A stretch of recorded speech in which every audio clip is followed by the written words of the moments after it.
ఈ సమయంలో మనకు ఒక బిగ్ న్యూస్ అందుతుంది. డీజీపీ దినేష్ రెడ్డికి వ్యతిరేకంగా హైకోర్టు తీర్పు ఇచ్చినా ఆయన పదవికి మాత్రం డోకా లేదని తెలుస్తుంది. డీజీపీ ఎంపిక నిబంధనలు ప్రస్తుతం ఆయనకు అనుకూలంగా ఉన్నాయి. ముగ్గురు సీనియర్ ఐపీఎస్ లతో పాటుగా జాబితా రూపొందించి వారిలో సీనియర్ ను డీజీపీగా ఎంపిక చేయాలి. ఇప్పుడున్న వారిలో దినేష్ రెడ్డి సీనియర్ కావడంతో ఆయన కంటే సీనియర్లైన గౌతమ్ కుమార్ నందన్లు ఇటీవలే రిటైర్ అయ్యారు. సో హైకోర్టు తీర్పు ప్రకారం దినేష్ రెడ్డి పదవికి వచ్చిన ఢోకా ఏమీ లేదని అనుకోవచ్చు. బులెటిన్ లో బిగ్ న్యూస్ చూస్తున్నాం. డీజీపీ దినేష్ రెడ్డికి వ్యతిరేకంగా హైకోర్టు తీర్పు ఇచ్చినా కూడా ఆయన పదవికి మాత్రం డోకా లేదనే తెలుస్తుంది. డీజీపీ ఎంపిక నిబంధనలు ప్రస్తుతం ఆయనకు అనుకూలంగానే ఉన్నాయి. ముగ్గురు సీనియర్ ఐపీఎస్ లతో జాబితా రూపొందించి వారిలో సీనియర్ ను డీజీపీగా ఎంపిక చేయాలి. ఇప్పుడున్న వారిలో దినేష్ రెడ్డి సీనియర్, ఆయన కంటే సీనియర్స్ అయిన గౌతమ్ కుమార్ నందన్లు ఇటీవలే రిటైర్ అయ్యారు. సో హైకోర్టు తీర్పు ప్రకారం దినేష్ రెడ్డి పదవికి వచ్చిన డోకా లేదన్నమాట.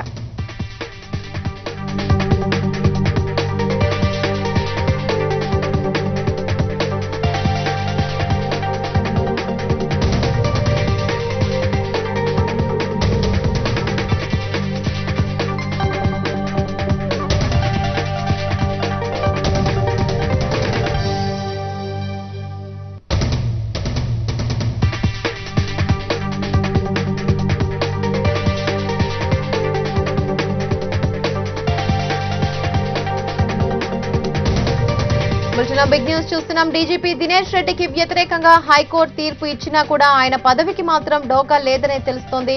డీజీపీ ఎంపిక నిబంధనలు ప్రస్తుతం ఆయనకు అనుకూలంగానే ఉన్నాయి.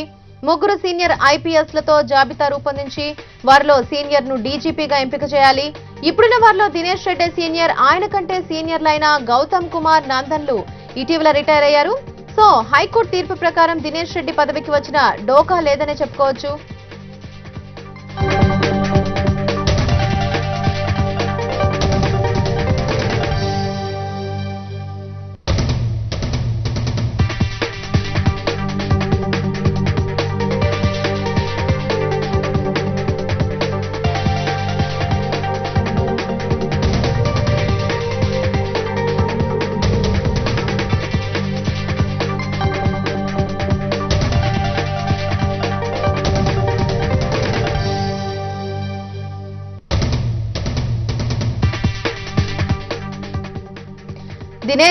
డీజీపీ దినేష్ రెడ్డి పదవికి వచ్చిన డోకా ఏమీ లేనట్టుగానే మనకి బిగ్ న్యూస్ ద్వారా చూస్తున్నాం. డీజీపీ దినేష్ రెడ్డికి వ్యతిరేకంగా హైకోర్టు తీర్పు ఇచ్చినా కూడా ఆయన పదవికి డోకా లేదని తెలుస్తుంది. డీజీపీ ఎంపిక నిబంధనలు ప్రస్తుతం ఆయనకు అనుకూలంగానే ఉన్నాయి. ముగ్గురు సీనియర్ ఐపీఎస్ లతో జాబితా రూపొందించి వారిలో సీనియర్ ను డీజీపీగా ఎంపిక చేయాలి. ఇప్పుడున్న వారిలో దినేష్ రెడ్డి సీనియర్, ఆయన కంటే సీనియర్లైన గౌతమ్ కుమార్ నందన్లు ఇటీవల రిటైర్ అయ్యారు. సో హైకోర్టు తీర్పు ప్రకారం దినేష్ రెడ్డి పదవికి వచ్చిన డోకా లేదన్నమాట. ఇప్పుడున్న ఐపీఎస్ లలో డీజీపీ దినేష్ రెడ్డి సీనియర్.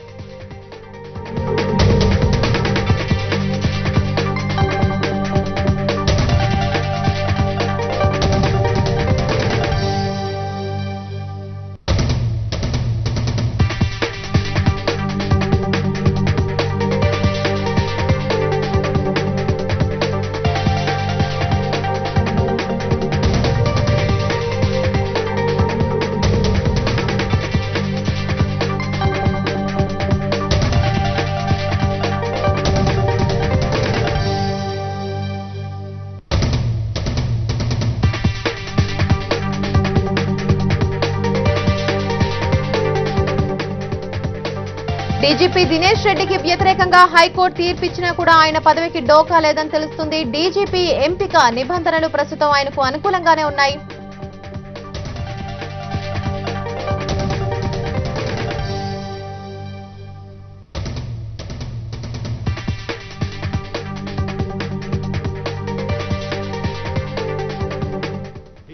నియామకం అన్నది ఒక కమిటీ, హై లెవెల్ కమిటీ ఉంది. ఆ కమిటీ ద్వారానే జరగాల్సింది ఉంది. కానీ వాటన్నిటిని తుంగలో తొక్కుతూ రాష్ట్ర ప్రభుత్వాలు వాళ్ళు ఇష్టం వచ్చిన వారిని డీజీపీలుగా నియమించడానికి చేస్తున్నది. దీని విషయాన్ని సీరియస్ గా పరిశీలిస్తూ ఇంతకుముందున్న డీజీపీ గారి విషయంలోనే అత్యున్నత న్యాయస్థానం తీర్పును వెలువరించడం జరిగింది. మరి ఒకసారి వెలువరించిన తర్వాత కూడా మళ్ళా వాళ్ళు అదే సేమ్ ఫార్ములాను అభ్యసించి వాళ్ళు దాన్ని తుంగలో తొక్కి ఈరోజు మళ్ళా దినేష్ రెడ్డి గారిని నియమించడం జరిగింది. ఇదే అంశంపై మరింత సమాచారం హైకోర్టు నుంచి మా ప్రతినిధి శివరాం లైవ్ లో అందిస్తారు.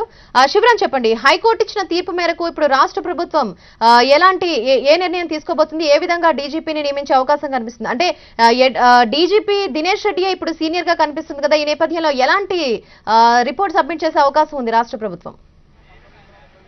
స్నిగ్ధ, డీజీపీ నియామకమే అక్రమం అని చెప్పేసి గౌతమ్ కుమార్ క్యాట్ లో బిల్ వేయడం జరిగింది. అయితే క్యాట్ ఇదే విషయాన్ని యాక్సెప్ట్ చేయడం జరిగింది. తర్వాత ప్రభుత్వం కూడా దీని మీద హైకోర్టుకు వెళ్ళడం జరిగింది. అయితే హైకోర్టు కూడా అటు గౌతమ్ కుమార్ది కానీ లేకపోతే ఇటు ప్రభుత్వాన్ని 2 కేసులు కొట్టేసి దినేష్ రెడ్డి సీనియర్ కాదు కాబట్టి అక్రమంగా డీజీపీగా నియమించడం జరిగింది కాబట్టి వెంటనే కొత్త డీజీపీ నియమించాలని చెప్పేసి హైకోర్టు ఈరోజు ఉత్తర్వులు జారీ చేయడం జరిగింది. అయితే ఇప్పుడు ప్రస్తుతం చూస్తున్న ప్రకారం అయితే ఎవరైతే ఉన్నారో గౌతమ్ కుమార్, ఎవరైతే 1975 బ్యాచ్కి చెందిన గౌతమ్ కుమార్ ఆల్రెడీ వీఆర్ఎస్ తీసుకోవడం జరిగింది.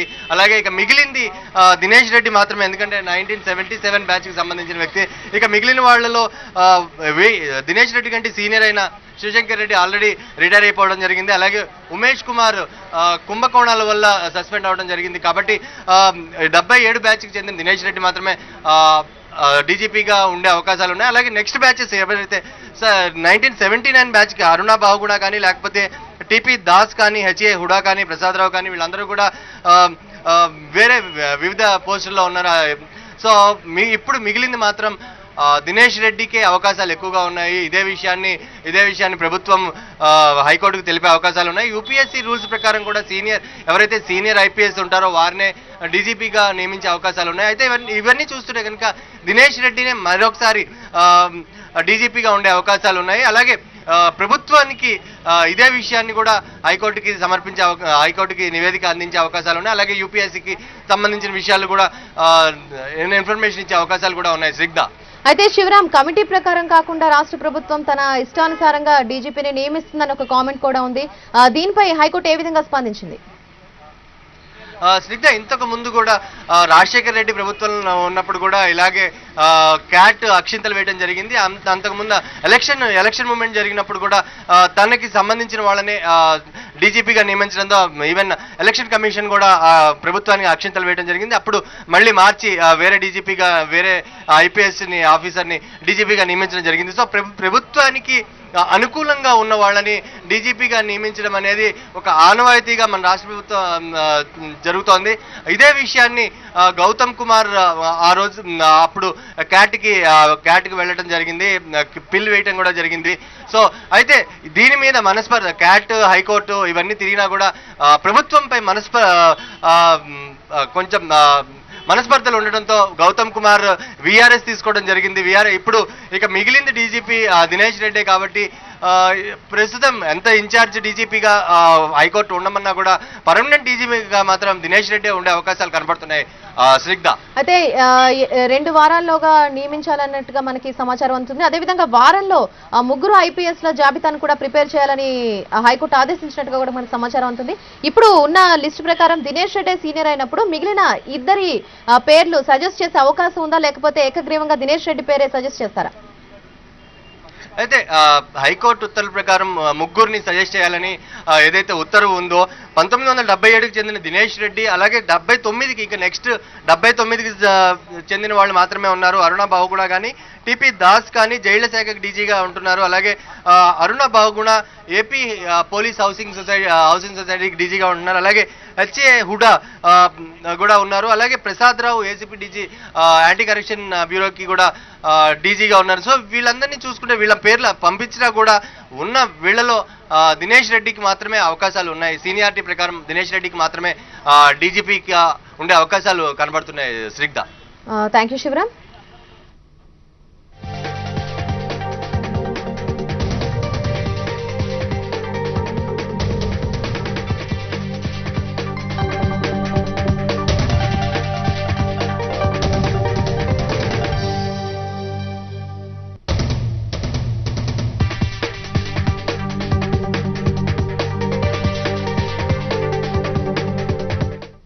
డీజీపీ నియామకం అన్నది ఒక కమిటీ, హై లెవెల్ కమిటీ ఉంది. ఆ కమిటీ ద్వారానే జరగాల్సింది ఉంది. కానీ వాటన్నిటిని తుంగలో తొక్కుతూ రాష్ట్ర ప్రభుత్వాలు వాళ్ళు ఇష్టం వచ్చిన వారిని డీజీపీలుగా నియమించడానికి చేస్తున్నది. దీని విషయాన్ని సీరియస్ గా పరిశీలిస్తూ ఇంతకుముందున్న డీజీపీ గారి విషయంలోనే అత్యున్నత న్యాయస్థానం తీర్పును వెలువరించడం జరిగింది. మరి ఒకసారి వెలువరించిన తర్వాత కూడా మళ్ళా వాళ్ళు అదే సేమ్ ఫార్ములాను అభ్యసించి వాళ్ళు దాన్ని తుంగలో తొక్కి ఈరోజు మళ్ళా దినేష్ రెడ్డి గారిని నియమించడం జరిగింది.